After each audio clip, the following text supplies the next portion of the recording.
أهلا بيكم، ازيكم عاملين ايه؟ ويا رب تكونوا بخير وصحة وسعادة. في درس النهاردة هنتكلم عن فعل مهم جدا في الاستخدام في اللغة الألمانية، وهو الفعل فاردن. وفي الدرس ده هنشوف استخداماته ايه ومعانيه، وكمان هنشوف تصريفاته مع الضمائر المختلفة، وفي الأخير هناخد أمثلة كتير عليه مع الشرح عشان يثبت في عقلنا. يلا بينا نبدأ. Nummer 1. Konjugation, التصريف. Zuerst sprechen wir über die Konjugation von diesem Verb mit den unterschiedlichen Pronomen und in verschiedenen Zeitformen. أول حاجة نتكلم عن تصريف الفعل مع مختلف الضمائر وفي مختلف الأزمنة.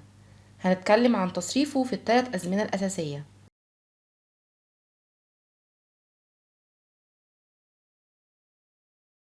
das Präsens المضارع. das Präteritum الماضي البسيط. das Perfekt الماضي التام.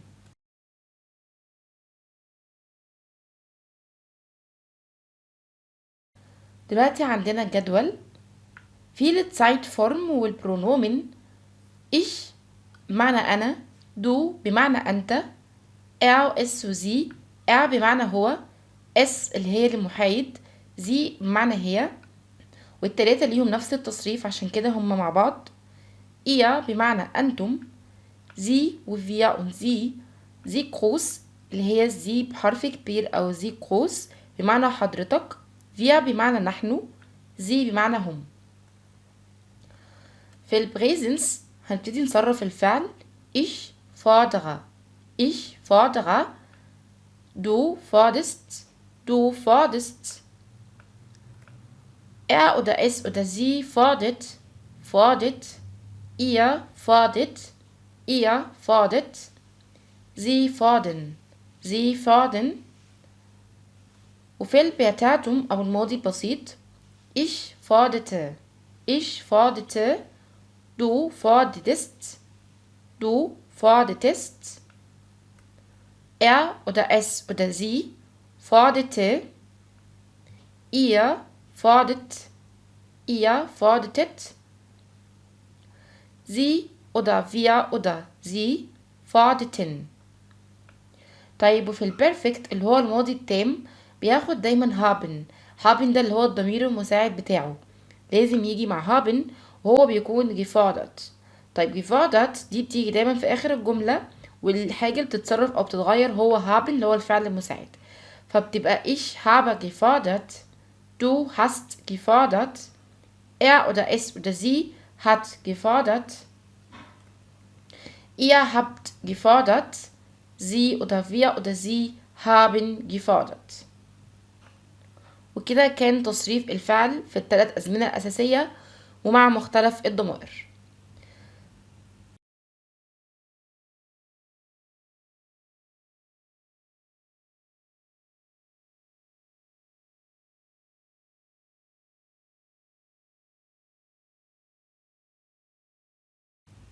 Der zweite Punkt, die Bedeutung oder Bedeutungen von diesem Verb. يعني تاني حاجة هنتكلم عنها هي معاني الفعل دوت. أول معنى ليه einen Anspruch erheben und ihn nachdrücklich kundtun, verlangen.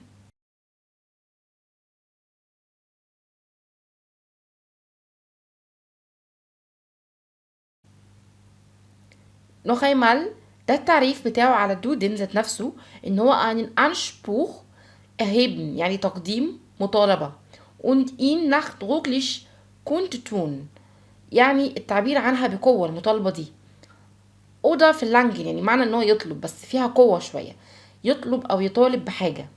طيب البايشبيلة هتوضح لنا ده اكتر. اول بايشبيل Das deutsche Volk fordert sein Recht. Das deutsche Volk fordert sein Recht. Das deutsche Volk يعني الشعب الألماني fordert يعني يطالب sein Recht يطالب بحقه. فهنا فيها القوة ان هو عايز حقه، شعب بيطلب حقه، فيها قوة او فيها اصرار ان ده حقي وانا بطالب بيه.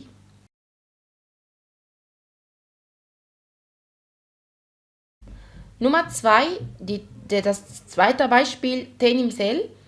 Die Verteidigerin fordert Freispruch für den Angeklagten.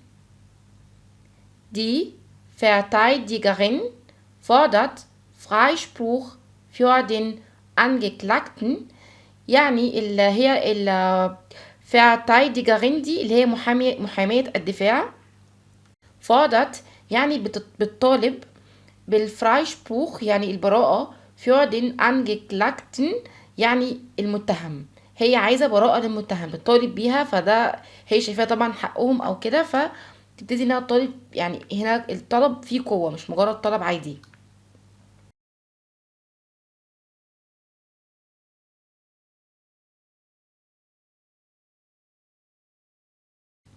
طيب في حاجة اسمها في هنشوفها في البايشبيل نومر دراي، البايشبيل التالت، المثال التالت. في حاجة اسمها übertragene Bedeutung. übertragene Bedeutung يعني تعبير مجازي، يعني مجازيا كده في معنى المطالبة بس جاية بشكل مختلف. zum Beispiel شوف دلوقتي مثال. Das Unglück forderte 3 Menschenleben. Das heißt, bei dem Unglück kamen 3 Menschen ums Leben. هنا بيقول das Unglück اللي هي الحادث، حادثة يعني. das Unglück الحادث forderte يعني بيطالب 3 Menschenleben بحياة 3 أشخاص. طب ده ليه معنى؟ هل الحادث بيطالب بحياة 3 أشخاص؟ لا، هي هنا زي ما قلنا معنى مجازي بتيجي مع كلمة حادثة بمعنى زي ما بنقول كده موت طلبهم مثلا. فهنا معناها ان الحادث خلاص عايز ال3 اشخاص دول يعني اختارهم او قضى عليهم، خلاص هو اختارهم للموت فقضى عليهم. bei dem Unglück kamen 3 Menschen ums Leben. ده الشرح ان اودى الحادث بحياة 3 اشخاص. فوردر هنا معنى اودى بحياتهم، خلاص طلبهم ماتوا وخلاص الموضوع انتهى.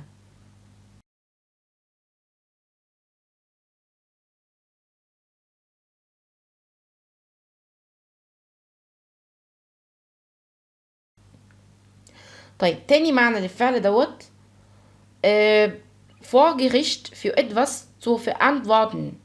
vor Gericht يعني تيجي بمعنى مطلوب لحاجة، زي مثلا بنقول الشخص ده مطلوب للعدالة، او تحمل معنى التحدي شوية، انا بطلبك لمناقشة مثلا. ده هيبان اكتر برضو في الامثلة. Beispiele. Nummer 1 اول مثال. Er hat ihn zum TV-Duell gefordert. Er hat ihn zum TV-Duell gefordert. الTV-Duell دي اللي هي مناظرة تلفزيونية، اللي هو تعالى احنا نقعد كده احنا الاتنين ومعانا محاور او صاحب البرنامج، ونقعد نعمل مناظرة، انت ليك رأي وانا ليا رأي، ونبتدي ان احنا نعمل مناظرة TV-Duell. فبيقول er hat ihn zum TV-Duell gefordert يعني تحداه في مناظرة تلفزيونية. هي مش معناها طلبه، هو معناها تحداه، اللي هو طب انا بقى عاوز ان احنا نعمل مناظرة تلفزيونية، فبتيجي بمعنى التحدي هنا.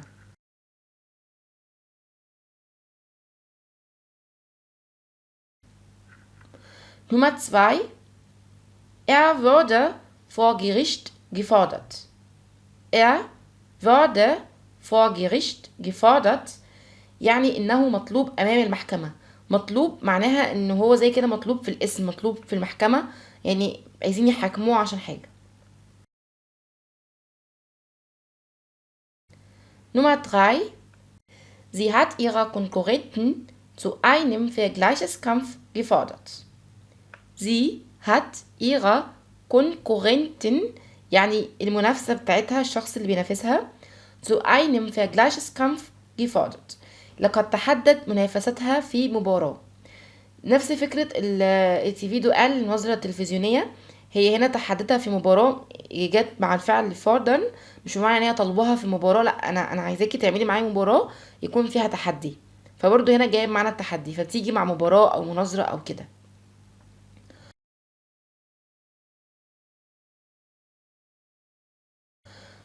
طيب Nummer 3 تالت Bedeutung ليه إنه jemandem etwas abverlangen zu einer Leistung zwingen.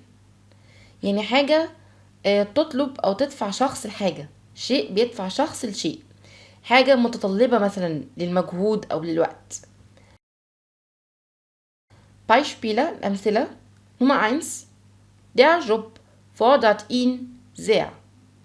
Der Job fordert ihn sehr يعني الوظيفة بتتطلب الكثير من الوقت أو تتطلب الكثير منه. تتطلب الكثير منه يعني لما أقول شغلتي بتحتاجني كتير، شغلتي بتحتاجني كتير، دي كده جملة تعبر عن ايه لما نسمعها ان شخص بيبذل مجهود كبير وقت كتير في شغلته ديت، فده معناها der Job fordert ihn sehr بتطلبه كتير بمعنى ان هي محتاجة منه مجهود كبير وكمان وقت.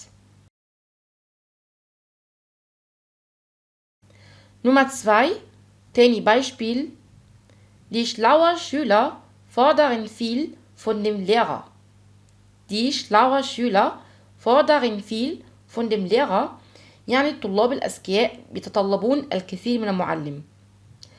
يتطلبون الكثير مش حاجة مادية، معناها ان هم أسئلتهم كتير، بيبقوا عايزين منه مجهود كبير علشان بيبتدوا ان هم يسألوا كتير في التفاصيل، بيبقوا مركزين جدا، فدي الطلاب الأذكياء بيتطلبوا كتير من المعلم.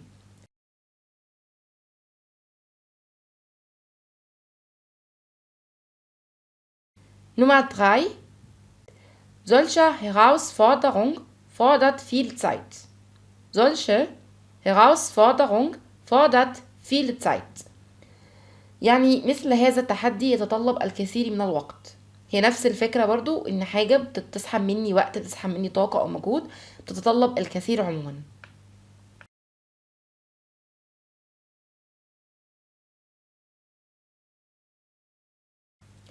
طيب البونكت نمرة 3 النقطة الثالثة اللي في الدرس كله نتكلم عنها هي فادن بلس زيلبن. يعني تالت حاجة هي لو الفعل لما يضاف عليه مقاطع في أوله تديله معنى تاني خالص. لكن مع فادن هنلاحظ ان المعنى مش بيختلف كتير، وان فكرة ان هو يجي مع زيلبن في الجمل ما بتكونش فيها اختلاف كبير قوي لدرجة ان احنا لو جبنا حاجة بدل حاجة بتعمل أزمة يعني.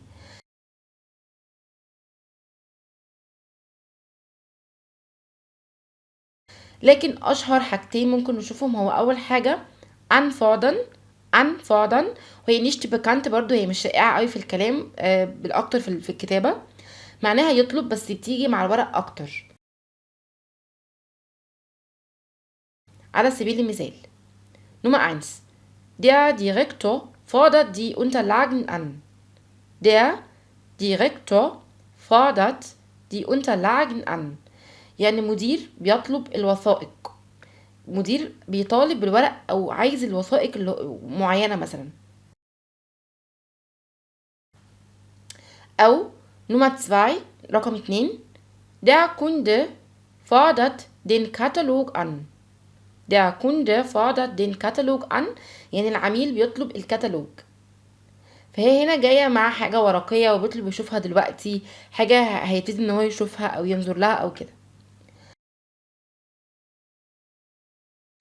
طيب تاني مقطع لما يتضاف مع فاردن هو auffordern.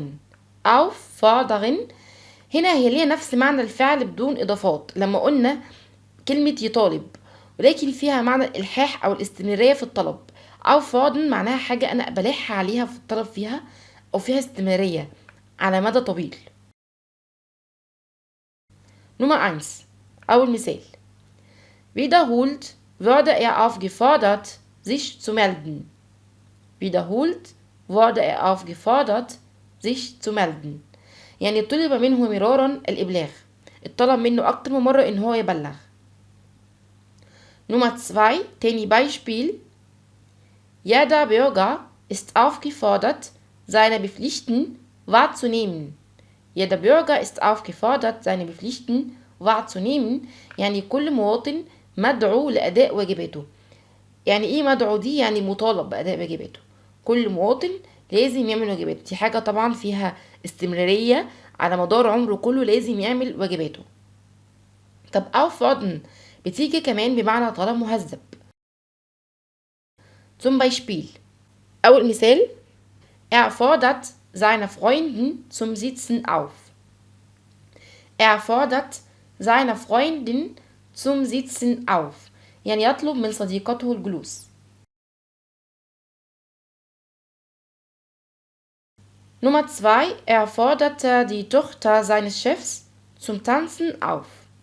Er forderte die Tochter seines Chefs zum Tanzen auf. يعني يطلب من ابنة رئيسه الرقص. هنا مقصود بيها يدعوها إلى الرقص.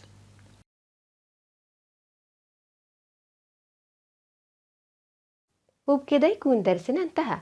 ما تنسوش لو عجبكم الدرس تعملوا لايك وشير، ولو لسه ما اشتركتش في القناة تضغط على زر الاشتراك وتفعل زر الجرس عشان يوصلك كل جديد من دروسنا. وإلى اللقاء في درس جديد إن شاء الله. تشوس!